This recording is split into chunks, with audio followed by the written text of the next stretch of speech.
I remember the thing that probably struck me the most when we did our work with you was the work and the conversations around mindset and how, different mindsets can have different impacts in that. Can you talk a little bit maybe about what you see are some common, let's call them mindset traps that maybe leaders fall into? Yeah, it's a great question. And there are a lot.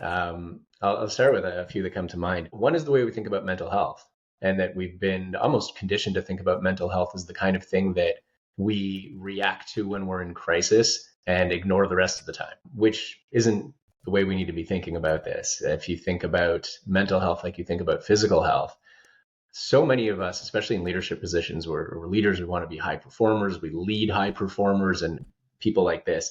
Imagine a physical athlete trying to show up and perform at a 10 if their physical health is at a 5. It doesn't work. It's not what you want. It doesn't get you the results that you want.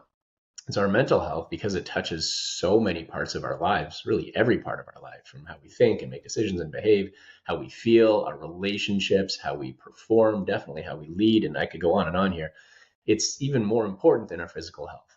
So when we switch that mindset from let's just address it if we fall into some sort of crisis or something like that, and instead let's, instead of being reactive, be proactive, move up the scale to being mentally healthy and fit, and not just check a box but actually live that way, then you see a remarkable, just that shift in mindset, and it sets them up really on a different trajectory.